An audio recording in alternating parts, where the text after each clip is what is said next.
the Isle of Man General Election 2021 coverage on Manx Radio.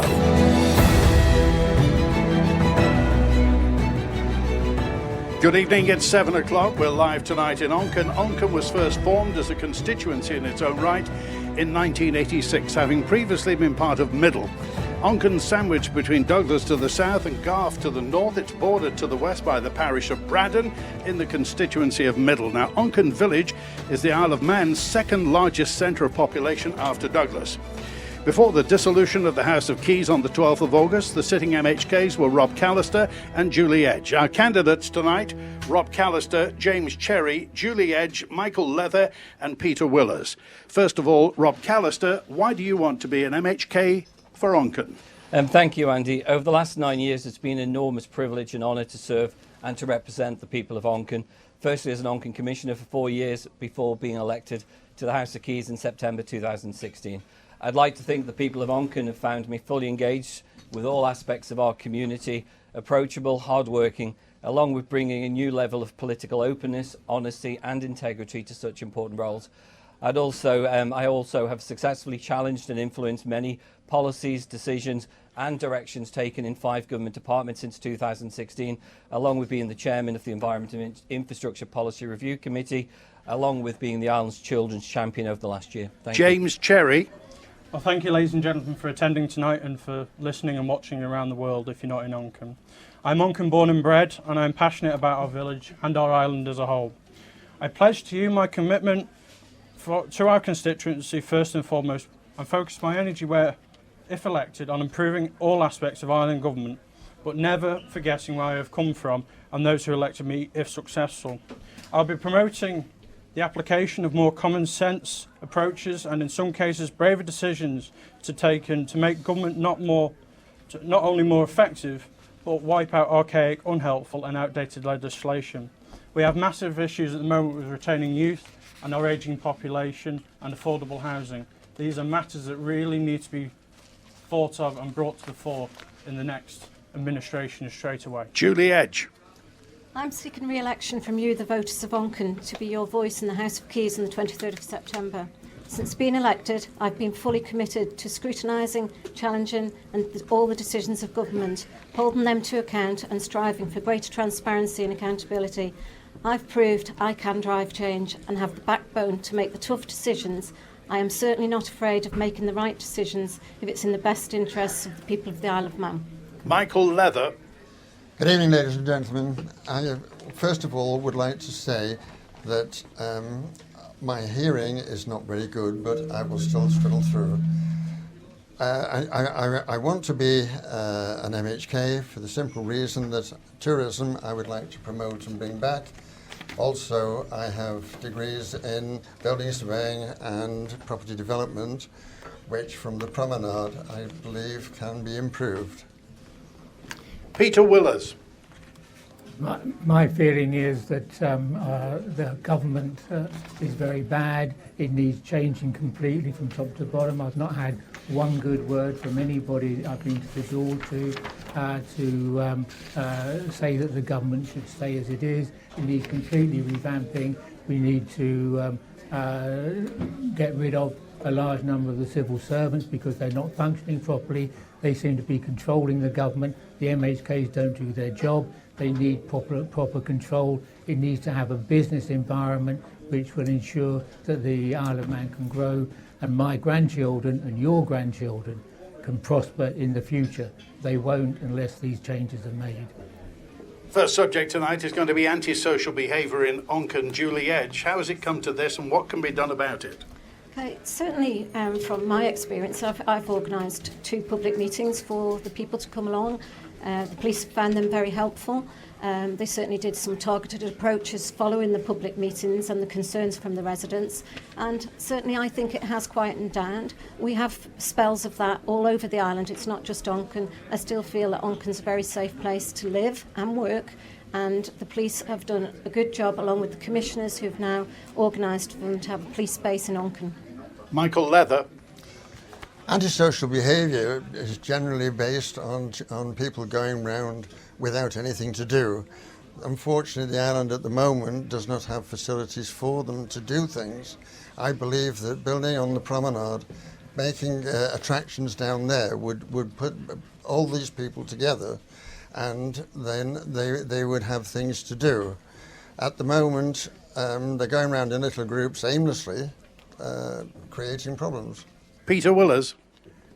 There doesn't seem to be a cohesion between Onchan commissioners and the police with regard to school holidays. The police should bring in roving patrols to ensure that people don't gather and cause problems. One of the main problems is the Onchan doesn't have sufficient youth workers, and it doesn't have sufficient places for them to go during the day and have someone try and help them occupy themselves during the long time of the holiday. Do you think there should be more police? There should be more police in Onchan going around, because that will stop the antisocial behaviour at source. Rob Callister. I think over the last couple of years, I think the teamwork has been successful, and that includes the Isle of Man Police, that includes the commissioners, that includes the local MHKs. In 2019, we successfully set up neighbourhood policing again. I think people can actually see the police in and around our village. I think things have improved. I underline exactly what Julie said. Onchan is an incredibly safe place to live. Unfortunately, we had a very sad incident. I think the whole community pulled together around that, and I think it's also fair to say that a lot of the antisocial behaviour that's happening in Onchan is not necessarily happening with children from Onchan, and I think it's a very clear statement to make that. James Cherry. I think antisocial behaviour is something that has been hitting headlines a lot in Onchan, but it's not just something that happens in Onchan. I speak to people who live in Port Erin, all around the island, and it's something that is happening anywhere and everywhere, essentially. Yes, it seems to be more rife in Onchan, it has been in the past. Do we have enough police on shift at times? No, we don't. So do we need to look at more beat bobbies? Yes, I think we do. We need to look at those. But we do need to look at cheap or free things for young kids to do that are causing this trouble. The question of affordable housing comes up in everybody's manifesto. Peter Willers, what do you think the strategy should be on affordable housing? The strategy should be that the planning conditions need to be changed radically. The planning situation, the planning law really isn't fit for purpose. It's quite obvious that it isn't, because otherwise we wouldn't be in this position. We're in this position because of planning control rather than, that needs changing to ensure that it doesn't continue. It needs to be changed in a way in which more affordable housing, more shared ownership with the government, government mortgages. There's a whole series of things which are very simple to do that can take place, but no one wants to do it because it's not something which is their priority, because most of those who are in power have houses and really are not in the position of having to try and find accommodation. Michael Leather. The current situation is that in the island, 25% are for affordable housing, which is very, very small compared to the UK. The UK is 30% of it's a brownfield site, which is a site that's already been built on and then demolished and ready for new housing. Or on a greenfield site, it's 40%. So I believe that on this, that the Isle of Man should change towards this way. The cost of housing over here is very, very high compared to the UK, and in the UK they have a thing called CIL, which is Community Infrastructure Levy, also which can be £100 a metre or more than this, which the island doesn't have, and yet the houses are cheaper than they are on the island. Rob Callister. I think overall the first bit of information we need is the 2021 census. We need to actually look at that data to see exactly where the problem is. I think we also got to look at the actual number of housing units we have occupied on the island. That hasn't moved from around 35,000 for the last 15 years. So it clearly indicates that we need to actually build some more housing. I think Michael's absolutely right, and what I've actually put in my manifesto is that Policy 5 of the strategic plan needs to be adapted from 25% up to 40%, especially for greenfield sites. But at the same time, we need to push with the Manx corporate development and actually getting a lot of our brownfield sites developed as soon as possible. Is there any space in Onchan for more development, more building? I think there is. I mean, at the top of Birch Hill, it's already been earmarked in the future to be built, but that is under the actual condition that the island's population has got to reach 89,000 first. I think there's a few pockets in Onchan that need to be built, but it isn't just about Douglas and Onchan. We need to be building across our island, and we need to be putting businesses in there as well. We need to build communities, build areas around Onchan completely. James Cherry. Yeah, affordable housing, it's a massive issue. I speak to friends on a regular basis not being able to afford houses. We have a first-time buyer scheme that isn't fit for purpose. The maximum cap if you're a single person is 165,000. As I said last week, I'd like to know what you could buy for that, apart from a field somewhere. It's absolutely ridiculous. Last week I had the opportunity to actually go and see an eco-friendly passive house, which costs less than a couple of £100 a year to heat, and it costs £155,000 to build. Why doesn't the government get on schemes like this? You could use them for rent-to-buy schemes, you could use them on first-time buyer schemes. We need to get creative and inventive, not to just bring young people back, but economically active people. Julie Edge. In the last 5 years, we had 31 affordable homes that nobody came forward to purchase. So 20 went to the local authority in Peel, 5 went to the local authority in Ramsey, and 5 in Colby I created into a mid-rent scheme. And I think that policy needs to be pushed across the island. There's 66 affordable homes coming on stream in the next 18 months. There's 225 people waiting for those properties. There's 44 in the south, but there's only 29 waiting for properties in the south. So there is opportunity there. 66 properties in the next 18 months is good. I think government needs to be working with the developers, or certainly government itself, and we need to be doing sit-build properties, factory-built properties. We need to be doing rent-to-buy, and also serviced plots. A serviced plot, you could get a sit-build, affordable home, similar to what James has talked about, sustainable properties, for a good price. The £165k cap is for first-time developer properties, but you can buy in the open market. And, there is opportunity there, but we need to be doing more and look at the policy and make sure that residents have the option to purchase a home on the island before anybody else. And what about older people downsizing? How difficult is that? Well, certainly, obviously in Onchan, I've seen a lot of that lately. I think we need to be doing mixed tenure. We need to be doing flats. I'd like to see the commissioners come forward with a new sheltered housing facility in Onchan, with possibly 2 bedrooms. The majority they've got at the moment are 1 bedroom, but that could then become general housing and available to everybody. OK, everything has to be paid for, so rebuilding the Manx economy after COVID. Peter Willers. The thing about rebuilding the economy is essential because, as we know, a rising tide lifts all boats. That is the only way in which the money can be generated to enable the island to prosper. And therefore, we have to make the island business friendly, not government friendly. There is no business friendship in the Isle of Man. You only got to read the Chamber of Commerce results as to what's inhibiting all of the businesses on the island. Time after time after time, over government restriction, lack of people to work, those sorts of things. So it is impossible to grow the island with all of this government restriction. Do you think the island's become risk averse? It has. It's very risk averse. James Cherry. Yeah, I mean, we've got to massively try and recoup the losses. I think every nation has to do this in the world.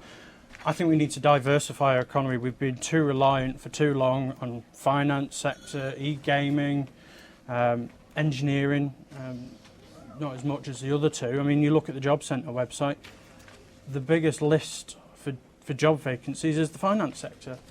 They're screaming out for workers, but, not everyone wants to go into finance or has financial sector qualifications. So we do need to diversify the economy. With diversification, you'll get newer people coming over, and again, if you target that economic active population, I think we could flourish there. Rob Callister. Yeah, we need an economic framework to drive forward the island's economy. We need to continue to look at diversity in the economy into maybe possibly fintech, digital and green technologies, along with rebuilding our tourist sector. We must also address our declining working population as a key priority. We also need a workforce that's highly skilled for business to grow and to thrive, along with those well-paid jobs that are a foundation of our economy in the future. For that reason, I fully support the living wage as well as an opportunity to get our economy active again post-COVID. Michael Leather. Diversity in the economy is essential, as it is not realistic to simply rely on finance sector. It has been recently shown by the Organisation for Economic Cooperation and Development that countries are now requiring minimum tax rate of 15%. America under Joe Biden is calling for 25%. While the island enjoys the income from the offshore tax, this could become detrimental where companies could leave the island. What we need is our tourism, where I used to enjoy it as a young boy, and there is a way which this can be brought back. It has been put in my manifesto, and I can show more with that. OK, we'll come to tourism shortly. But Julie Edge, diversifying, rebuilding the economy. Yeah, certainly we need to look at new emerging technology. Certainly that's one of the things we need to be focusing on for climate change, but climate change at no expense. I know you'll come on to that. We need to look at our taxation policies. Obviously, we've got our 0-10 policy. We need to look at that. I'd like to see a flat rate of tax throughout rather than 0-10. We're going to have to look at it because of the common corporate tax base. So I think key to that and to attracting people to the island is a good taxation system that will attract people and businesses to the island, which will then create jobs. So to the green agenda, James Cherry, the government has a green agenda. Do you know what it is, and is yours any different? Yeah, I mean, we've got to drive change. I mean, the government want 75% of our electricity by 2035 to come from renewable sources. It's all well and good, and it's a good idea, but how are we going to get around it? We have 2 diesel backup power stations that are going to go offline in 2028. They provide power when Paul Rose isn't pumping out electricity. Yes, we import power from the UK from quite a bit of the time on the interconnect. But then if we just get rid of these 2 backup power stations and put another interconnect in, or increase the power we have over the interconnect at the moment, aren't we just transferring our responsibility for climate change reduction to another jurisdiction? I think that's a bit passing the buck. So we need to look at innovative ways of going around things. As I say, passive homes, building these, getting climate products into people's homes if they want it. It's totally up to them, not forcing it on people. We need to do stuff like that. Get people want to put eco-friendly heating systems in the homes, but the current Green Living grant that's going to come out in October is already not being fit for purpose, and that's come from a number of technologies. Julie Edge. Certainly, I'm for climate change, and I actually voted for the 2035 target. But I feel as an island nation, we need to do what's right for the island, not have things forced on us. We need to invest wisely. We need to be offering grants to the people of the island rather than to businesses to get income from the climate change strategy. And certainly, obviously, we've got an energy strategy coming forward. It's billions of pounds, and the people of the Isle of Man haven't got billions of pounds. And grandchildren, as Mr. Willers talks about, will be paying for that for the future. So we need to be looking at it wisely and doing the right thing for the Isle of Man. Do you agree we should exploit the gas field off Macclesfield? Certainly that's there, and obviously Kroger haven't progressed that as far as they could. There's a lot of people on the doorstep say that we should exploit that because we will need gas for the period of time up to 2035. Certainly I would want to look at how that was going to happen and how it would benefit the island before I'd make a decision. Michael Leather. The energy in the UK consists of 64% of fossil fuel, 18% renewable and 18% nuclear. The Isle of Man is 80% gas, 8% from the waste plant, 1% renewable and 11% is from the UK. In relation to this, the Isle of Man's carbon footprint is 1,000th of the UK. The Isle of Man has to look sensibly and realistically at the amount that it has to spend in relation to this. And I believe that we need to look and wait without rushing into spending everything on what we're doing. And it's based on a similar saying, it's the second mouse that gets the cheese. Peter Willers. The Isle of Man, as it's currently constituted, will never ever achieve renewable energy in any shape or form, because it has failed consistently on all its intentions in the past. That we were supposed to have 15% of renewable energy for electricity supply by 2015, and as I understand it from what Mr. Leather just said, we've got 1%.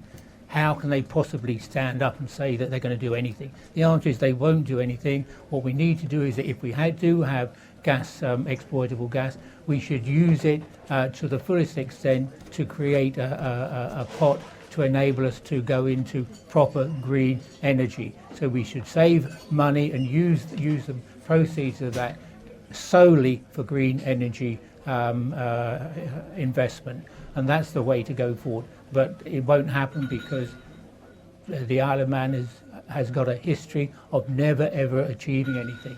The 2010 a report by Exeter University about renewable energy still sits on the shelf. It's a very, very valuable report. It shows that the Isle of Man can only produce electricity for 8,000 electric vehicles. We have 65,000 registered vehicles on the island. It's just a joke because nobody really deals with the real problems. They just don't do it because they don't know how to do it. Rob That's why they Callister. need changing. Yeah, I think we all agree that we have to start this green agenda and the green journey, and how we transfer over from fossil fuels to more renewable fuels.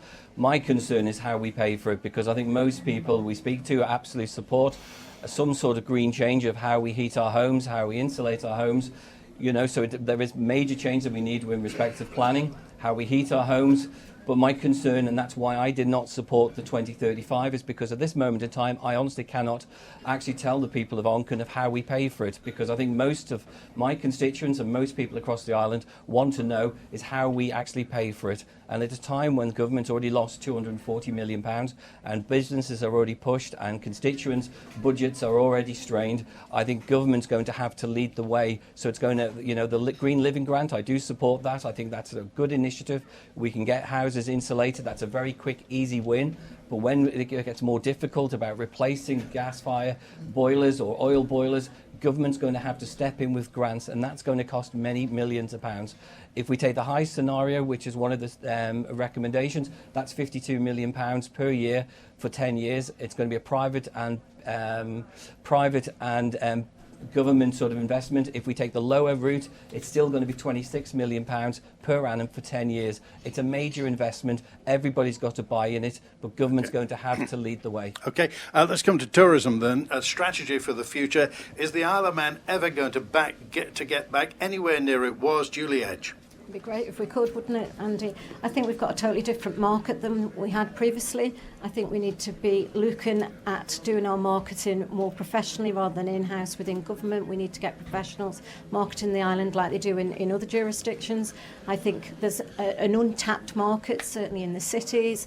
People that want to go and walk on holidays, they travel 6 hours to go to the Lake District. The island needs to be tapping into that, but we need to have great connectivity with the UK through our ports and our airport. Okay, where does the Isle of Man shape up? I mean, just imagine that in the same marketplace we have Snowdonia, we have the Lake District, perhaps North Yorkshire, places like that. Is the Isle of Man prim and proper and polished enough to compete with places like that? I think we need to polish up some of our areas on the island to make sure that we are competitive. We have a unique, fantastic beauty on the island that you can see all those places on one place. Okay. And I think that's important. Michael Leather. The island needs more purpose-built hotels, new ones. It also needs facilities. And more importantly, it requires the boat fares to be reduced. As the government now owns the boat, the fares could be half-price return. When the tourists come to the island, they have to stay somewhere, they spend money, so therefore the government will get VAT and the income tax back on that, and it will produce a lot more people. Also, the government has to show that it is serious and make a serious commitment. In Blackpool, they were given £300 million by the EU. They spent it wisely. From there, they've had private enterprise pouring in, and in 2019 they had 18 million tourists. A lot of them were maybe day trippers or weekenders, but there was a lot that stayed there as well, and it's all down to the cost to get there and back. Okay, Peter Willers.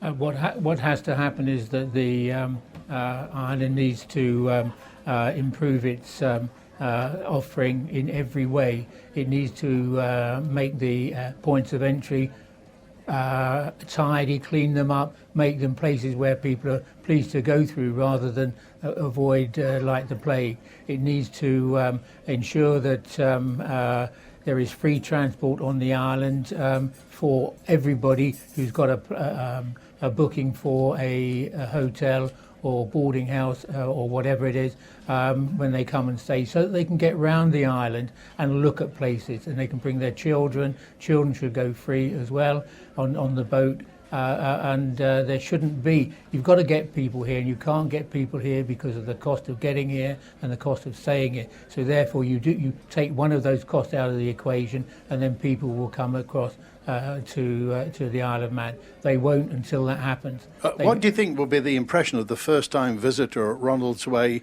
and at the sea terminal? Appalling. Rob Callister. I've been the political member for tourism for the last 5 years. We saw year-on-year growth. You know, we were reaching 308,000 visitors to our island before COVID-19. And then we published an ambitious plan to increase that to 340, which would have given economic spend of around £159 million and created thousands of jobs. All of that disappeared very quickly with COVID-19. We do have to rebuild from the bottom up. An independent report clearly showed what we have to do, and that is to create more routes in and out of the Isle of Man, because the evidence shows that most people visit our island actually come from a very small area from where the airport is. So we need to create those routes. We've got to rebuild confidence. We've got to revive our tourist sector. It's one of the key priorities that the government must do, because everything we do with tourism also benefits locals. So, you know, if local people want to leave the island, they use the same routes as people coming to the island. We need to connect everything up, but it has to be a key priority. And also, inbuilt to that, if we have more tourist visitors coming to the Isle of Man, they have to use infrastructure, and that infrastructure is here for Manx people as well. So absolutely. Restaurants, hotels, cinemas, clubs, heritage, everything. And just to answer Michael's question, I mean, we've seen 3 new hotels built in the last 5 years, and they've come online. I think there's a 4th one that's just about to open. So we have seen clear investment. What we need now is the next government is to get behind tourism and to start it again, because it's key to everything around the island. James Cherry.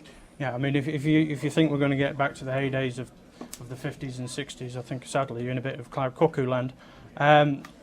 We have lots of niche markets on this island. We don't exploit them to the max. You know, walking routes. We have some great coastal footpath routes. Other footpath routes, they're not well maintained by DOI and other groups, so they should be. You know, things like that. It's target the niche markets. Yes, we need the routes. Absolutely. Cost is prohibitive.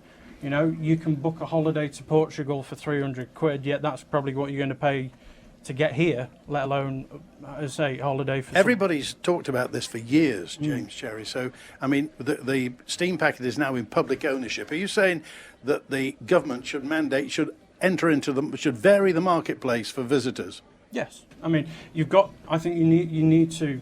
I mean, you look at I know Stena Line is you look at that, they come past the island quite every day, near enough with their vessels to Ireland and stuff like that, so it's a bit of a different business model.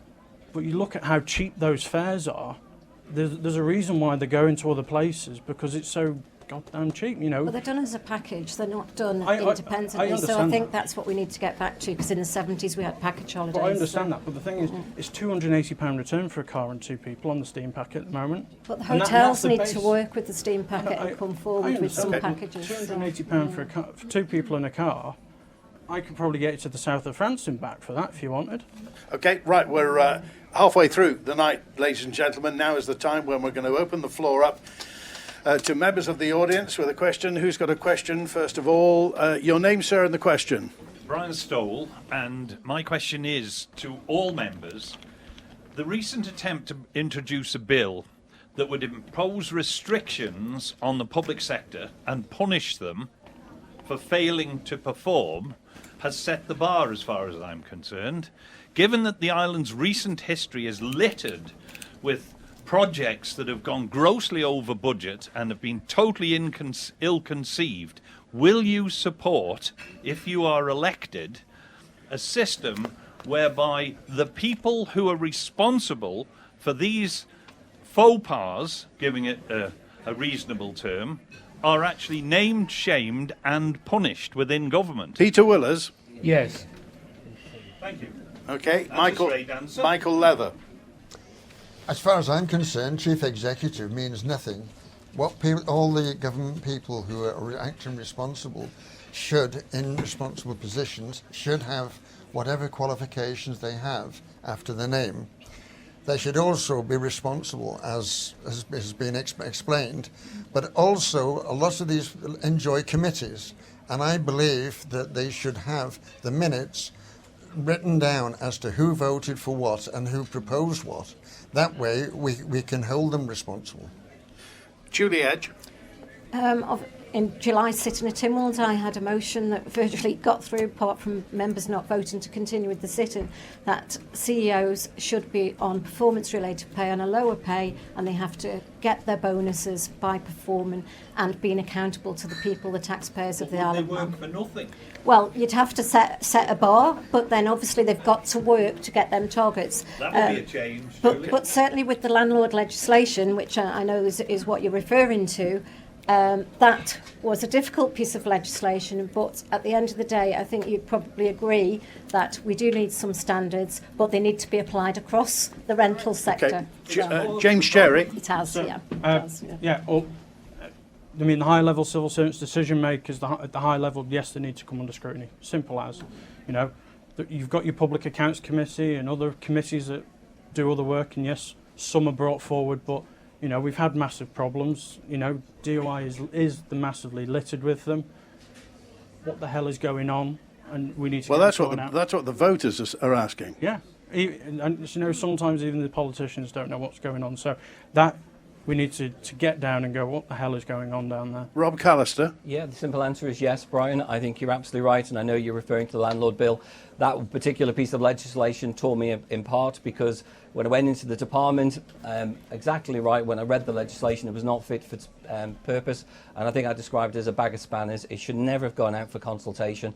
Absolutely never. Still a bag of spanners when well, it came. it is, but it's. Supporting Hang on a second. It's had 120 changes. What we need now is to make sure the guidance is right. Do I support the landlord registration bill? Yes, I absolutely do. Did I actually support the legislation? Did I support the legislation that went out for consultation? Absolutely not. That bill has changed significantly, but it needs more changes. It needs working with the landlords. Next question. Sorry. To make sure it's right. Your name, sir, and your question. Robin Turton. My question is, the Isle of Man is a very rich nation. I'd ask each of our candidates what they're going to try and do to do away with child and family poverty on the island. We have food banks and we have over 1,000 children who the government sponsor and feed for 200 days a year. And yet the under 165 days a year, at least that number, they forget them. Okay. Michael Leather. I'm sorry, I didn't get the full question. There are children in poverty across the Isle of Man, which the Isle of Man supports. I think you're talking about what are we doing for school meals for poor people, for poor children. I totally agree that if they're a poor family and they require school meals, they should get them. It's an automatic thing to look at. Do you accept that there's an underclass of poverty on the Isle of Man? There is poverty on the Isle of Man. I've gone through various places and I've found these things. This is why in my manifesto that I've suggested that the laptops and whatever from the school, from the government that have been discarded should be available for these people. There should be somewhere where I suggested as the hub where they should be allowed to go down and use these laptops. Okay, Peter Willers. I'm not quite sure where the child poverty is, but it shouldn't exist. It's absolutely appalling that in 2021 we have any child poverty anywhere in the Isle of Man. We shouldn't have food banks. Shame on the government for letting us get into a situation where that happens. I'm absolutely appalled by it. And it needs stopping immediately. It needs dealing with immediately. Everybody on the Isle of Man should be able to get food without having to beg, borrow or steal it. I mean, where are we? Are we in 1200 or are we in 2020? Julie Edge. Obviously, I think we need to support families. We need to look at the benefit system to make sure that it's supporting the families that are most in need.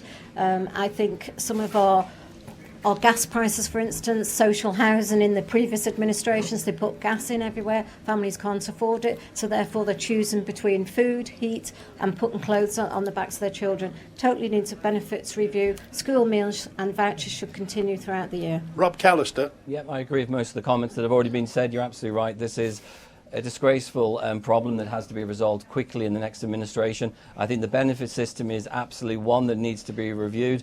We also need to introduce a living wage as a priority in the next House to actually help support people. I think we've also got to look at some of the methods of how people are paid. I personally have always championed that rent should be paid directly to the landlords wherever possible. I think we've also got to look at some of the systems to make sure they capture people when they are facing cliff edge decisions. Because when I've had a recent meeting with Food Bank, a lot of those people that went to Food Bank actually faced a cliff decision, and we've got to stop those decisions keep happening, and we've got to find solutions. The Poverty Committee, its report and its findings have to be implemented as a priority. James Cherry. Yeah, poverty shouldn't exist. Full stop. You know, it is awful, some of the stuff some people go through and decisions they have to make. The mind boggles that we are in this situation that we were in, and it's horrific, you know, but it's not something that people see on the doorstep, because it's not like a homeless person that's out in the street like you'd see in Liverpool and the likes of Manchester, because you can't see it. It's like mental health, but that's another matter. It is something that it dramatically needs doing. It needs looking into, and it does need sorting out. And there's a number of ways we could go about it. Okay, next question. Your name, sir, and your question. Anthony Allen. For the last 5 years, government has not been the solution to many issues like health, education, housing, jobs. But in this time, poor government has been the problem, and the expected progress has not happened. If you are elected, what is your number one priority to be part of the solution and not add to another 5 years of decline? Julie Edge. I think the key priority is going to be getting the economy back on track. We definitely need to do a complete review of taxation on the island, national insurance, which supports our health service. I think that is my priority, and once you look at that, you get your taxation right, encourage new business to and you have jobs and growth for everybody. Rob Callister. Yeah, I think my priority is looking at ways of increasing our working population, because without that we can't fund frontline services. I think in respect of health, we've established Manx care, and I think we've got to see how that journey unfolds in the next couple of years. I think in respect to housing, that is a priority, because we've got to identify what has actually caused the housing issue in the last 18 months. You know, is that due to family breakdown? I think the other priority is mental health and also our education, rebuilding those relationships as well. Okay, James Cherry. There's a lot of issues that have been addressed that need to be addressed as well, and urgently. And again, everyone said this, is we need to grow our economic population, and we need to do it. And we need to more people, more jobs. Essentially, yeah. We've got that many jobs that are available on the Job Centre website that can't be filled. The repeat jobs going out there all the time. We've seen it down at the airport in airport security. Well, that's a different matter, but you know, we need to grow something, and also bureaucracy. Okay, Peter Willers. The answer is, of course, the government needs sorting out, and it will stop then. As I've said many times, you need more people here, you need more businesses here, and the only way to increase the growth on the island and overcome these problems is to increase the economy, and you can only do that with people and businesses. And when you say more people, what about the work permit system? The work permit system is absolutely appalling. It's never been fit for purpose. It really was the keep the Isle of Man white policy. The island, that's the problem. Peter. No, it does not. Supports the island. It doesn't help the island in any way, shape or form. Pardon? Sorry, your turn, sorry. Yeah, I Just said that finish your comment. it was there, it kept the island white. You look round this room and tell me, where are the people of colour? Okay, Michael Not here. Leather. Your first priority, sorry. Well, again, I have produced a plan on the promenade. Okay, could you tell us now then? I'm sorry? Just tell us then, please, your first priority. My first priority? Yeah. My first priority is to produce a second income for the island, because over the past 5 to 10 years, the way the books have been balanced is by taking money out of the assets. So obviously it hasn't been a very good situation. We can't carry on keep taking money out of the reserves to balance the books. We need a second income which would, again, with the one that we're doing with finance, they can leave the island just as quickly and easily. Where does the island go then? We need tourism, and there is a way of doing it. Okay, next question. Your name and your question, please.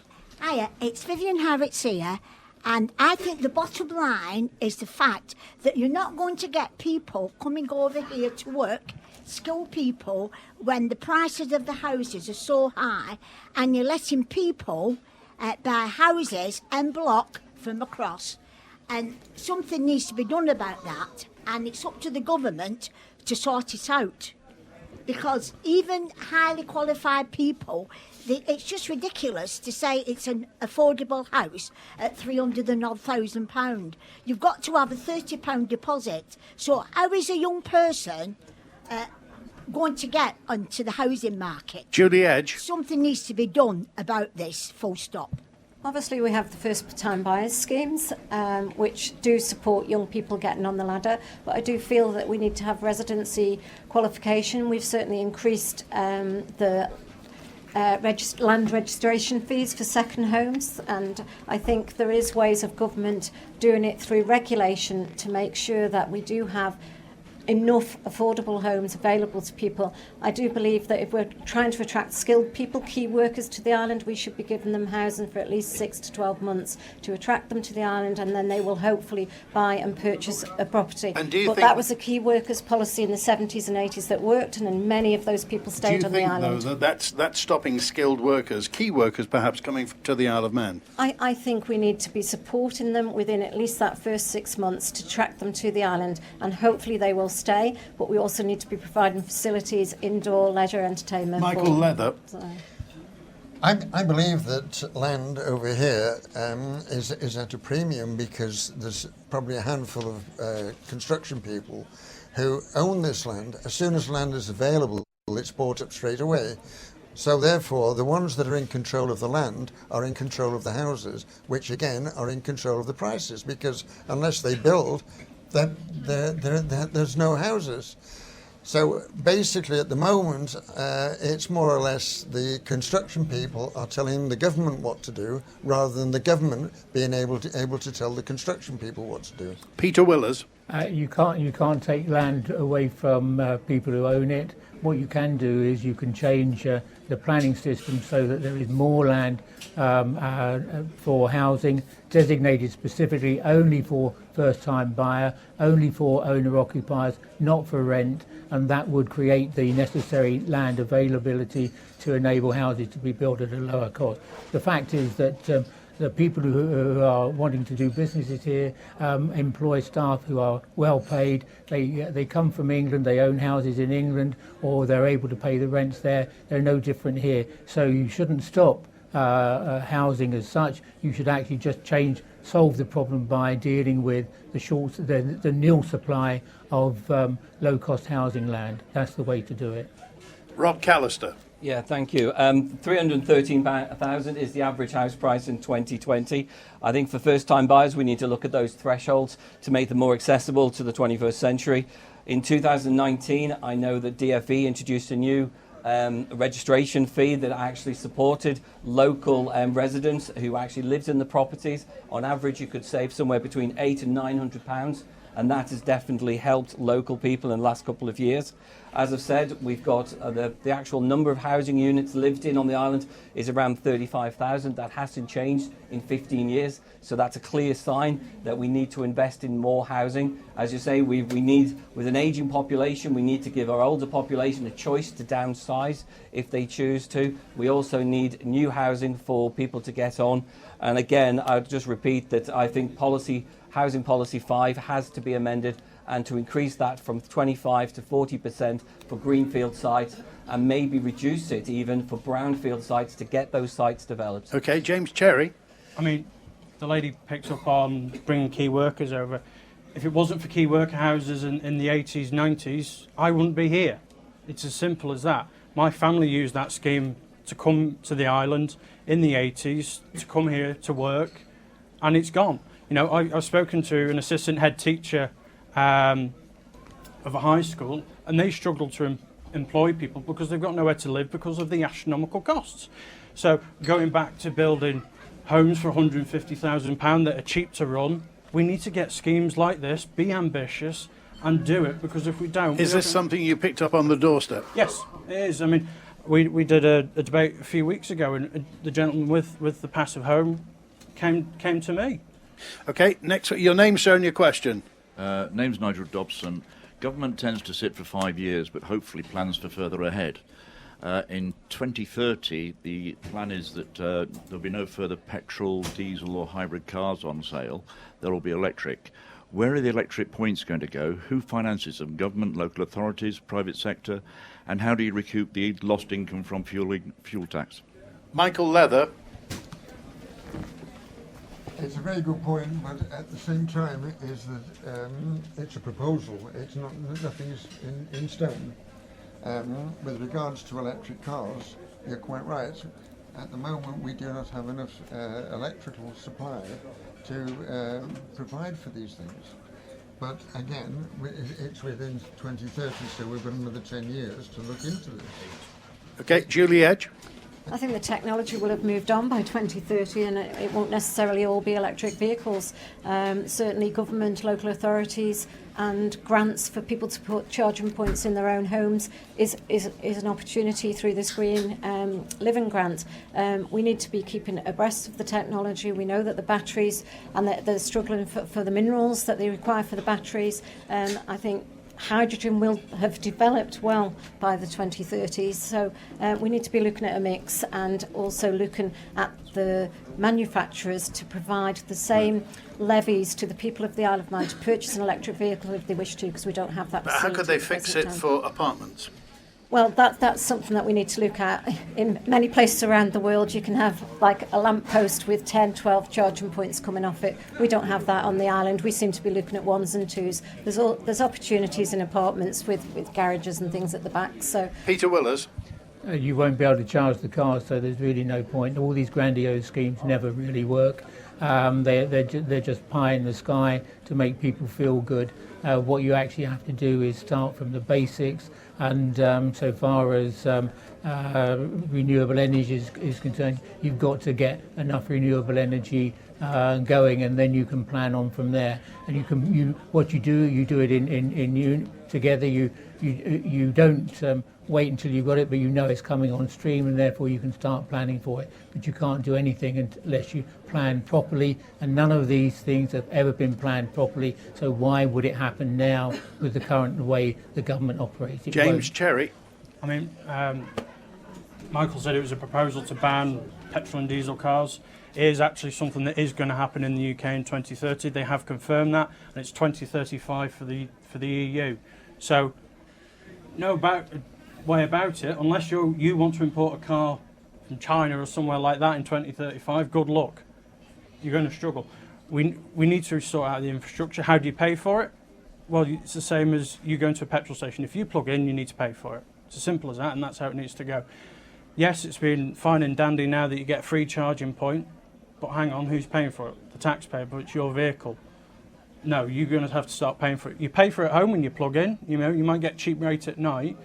You know, you can get you may have an incentive of a cheap rate using the plug-in meter when you're out and about. And if everybody plugged in at the same time, what would happen? It would go bang. Might have a bit of There would be an enormous bang. I That's think, what would happen. as Julie says, The cable. Just you can't- as Julie says, technology moves forward rapidly, and in this sector it has done. I mean, 9 years ago when I was in education and I was in business studies, we looked at renewable energy sources, cars. Honda were massively forward with hydrogen power. Rob Callister. Yeah, I think we just got the new Green Living Grant that starts in October. It's disappointing that people cannot apply for a grant through the charging point because it was in there originally and Treasury took it out. I think that was the wrong decision because you're absolutely right. I think everyone has already said with regard to the technology, we all understand how quick the technology is moving. It's moving at such a fast pace. So none of us in this room actually know where we will be in 9 years' time other than significantly into the future. I mean, in respect to road tax, I'm almost certain that that will be part of your app when you're charging. It will be integrated with that. I don't think it'll be separate where you actually apply for it. I think it will all be integrated into your charge when you charge your vehicle in the future. But I'm absolutely right that it is a concern about the loss of fuel duty, but I don't think we'll completely get rid of it until at least 2035. Okay, your name, sir, and the question. So my name's Joe Chamberlain, and my question for the candidates is, we're in a small island, yet we seem to have an unbelievable amount of local authorities, some of whom can't even fill their seats, some of whom didn't even have elections. And I'm wondering if any of the candidates here support reform of that system. Okay, very quickly, Rob Callister. Yes, I agree with reform. I go with the original recommendation, which was 11 local authorities. I don't believe in the regional structure. They've got to be small enough to be accountable, but big enough to carry out the services that we need. James Cherry. This is in my manifesto, and yes, it needs to happen. Simple as people have said, you can't fill seats. So my idea is you have 9 local authorities, leave Douglas as it is, and the rest you align with the MHK constituencies. Peter Willers. I think there should probably only be 2 or 3, 4 at the most local authorities. There's no reason why they can't be amalgamated. I think the MHK should be reduced in number as well. Why do we need 24 MHKs and then however many MLCs? I mean, the place is so overgoverned, it's unbelievable, and it needs to change. It needs to be sorted out because we're so overgoverned, nothing really happens to make things better for everybody. It needs to be governed in a sensible way with a smaller number of people, in line with the number of people who live on the island. Michael Leather. Local authorities are quite small, and the larger the authority is, the more efficient it could become, because they can afford to have professional people, they can afford to have extra things that are required, which at the moment they can't do. Julie Edge. Yes, totally agree with reform. We need regional bodies and boards that make sure we get progress, efficiencies, effectiveness throughout the local authorities and reduce costs for the ratepayers. Now then, it's come to the time in the evening, ladies and gentlemen, where each candidate will have 1 minute to sum up their thoughts, aspirations, and pitch to you, the voters of Onchan. So we started off with Rob Callister, so we'll finish off with Rob Callister. First of all, Peter Willers. Well, what I would like to be able to do is for the island to start afresh on its system of government, to ensure that it doesn't overemploy people, to ensure that when it makes promises, it actually sticks to them. It doesn't overspend people's money. It spends the money as if it's their money rather than their own money, rather than money which they can just draw on to fill the hole which they created because they have been incompetent in what they're doing. It needs a thorough overhaul, and that's the only way to make the Isle of Man work. And until that happens, it will carry on going from pillar to post all the way through the next 20 years, as it has done during the last 35 that I've been here. Michael Leather. I would like to see a second income coming to the island. As I have repeatedly said, if people would read my manifesto, they would see what I'm talking about, and I would be more than happy to answer any questions which they would have. As regards to the island, I think that the government is just bloated, and it needs to be trimmed, and it needs more people to know what they're talking about. And all these fancy titles, such as chief executive and all those, they need to check to these people that they actually have qualifications in that field and that they're capable to doing the job. Julie Edge. I hope that through my newsletter and manifesto you will agree that I have met my obligations to you and been a strong voice for Onchan, stood up and challenged continuously, holding government to account. I'll continue to strive for better services and a good quality of life for all in the best interests of the island. My questions, motions, research and scrutiny has enabled me to effectively change policy and legislation whilst highlighting a bloated structure that has eroded frontline service delivery to people. If re-elected as a priority, I will continue my motion to make Chief Executive Officers and Senior Managers accountable with performance-related pay. I'll endeavour to pause capital schemes not started to make sure that them projects are fit for purpose, redirecting that fund in health, education, roads and pavements. Without accountability, we'll continue on the same road with failed projects. Public interest, not self-interest, is my mantra. I've never forgotten that you, the people of Onchan, pay my wages. You are the taxpayers. Please vote for Julie Edge. James Cherry. So next Thursday, the 23rd of September, you have the opportunity to vote for 2 MHKs. I hope you would choose me, as someone who's young, can bring new ideas, but not be afraid to shout from the rooftops about problems where we need to, where there are issues that massively need addressing, and hopefully bring a younger perspective to what may be available to you here tonight. We have, as I say, issues that need addressing: housing, economy, poverty, the list goes on. These are issues that need addressing and massively need addressing in the next 5 years, not just for those 5 years, but for years and years ahead. And they need to be addressed quickly, efficiently, and with common sense approach. Hopefully that is what we get on the 23rd September if you vote Cherry. Rob Callister. Thank you. As a proud Manxman, I want to see the economy truly flourish, and for the island to create those highly skilled, well-paid, long-term employment opportunities that we'll need over the next 15 years. I also want to see a housing first policy and a health service that we all can respect and cherish, along with an education system that rebuilds trust and truly supports lifelong learning opportunities. As a candidate in this very important election, I'm fully aware of the challenges that our island will face over the next 5 years. And there hasn't been a single day over the last 9 years that I haven't made myself available to the people of Onchan. I therefore ask the people of Onchan to come out and to vote once again for Rob Callister on Thursday, the 23rd of September. Thank you. Okay. We've just got time, everybody underran then. We've got time for one last question. Madam, your name and question. Veronica Wilson. It was in respect of mental health, which, you know, I've been a mental health nurse for 26 years over here. But it's just that, not in theory, I want to know in practice what people are going to do. I mean, because I've seen quite a change, not for the professionals. There's no professionals, and there's a backlog with child and adolescent mental health services. With a backlog, you know, these are the children for the future we're talking about. Okay, very quickly, Julie Edge. Well, as Chair of Social Affairs Policy Review, I've done many reports into mental health and the concerns. We need to have a proper triage system. We need to be focusing. I'd like to see mental health nurses working in our GP practices to help support families at the earliest opportunity. Rob Callister. Yeah, I agree with everything Julie says. I think mental health is going to be one of a big issue in the next administration. Our school and head teachers actually asking for that support. I think in our communities, when we come out of COVID, I think the full effects of mental health over the last 18 months will become apparent, and it will need to be resourced correctly. James Cherry. Mental health is a massive thing that we've all had issues with, I think, in the last 18 months. I know I certainly have, and I know a lot of other people have. You know, it's not something that's going to go away. Some people have got worse, some people, it's horrendous. Yes, we need a proper system that works. Do we have one? No. There's a lot of jigsaw pieces that go together to piece this together. It's not just for mental health, but for the island as a whole. We need to work on it, and a lot of other things. Michael Leather.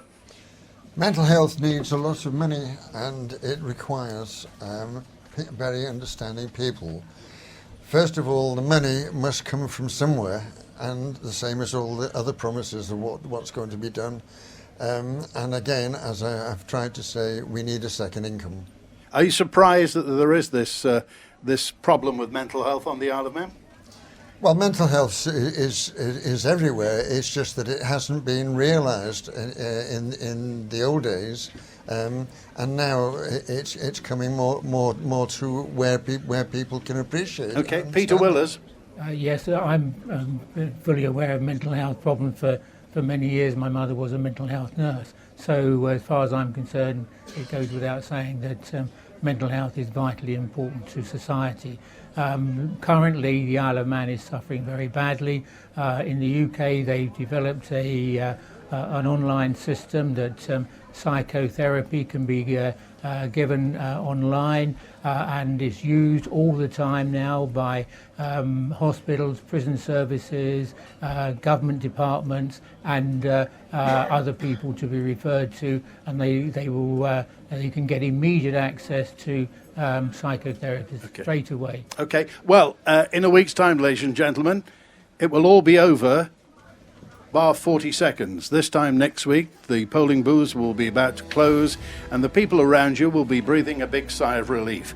Thanks to Rob Callister, James Cherry, Julie Edge, Michael Leather, and Peter Willers tonight. Our next Manx Radio public out and about is at the Whistle Stop Cafe at Port Erin Railway Station on Monday, and then at Seven Kingdoms for Douglas Central on Tuesday. Monday, of course, is Rusham.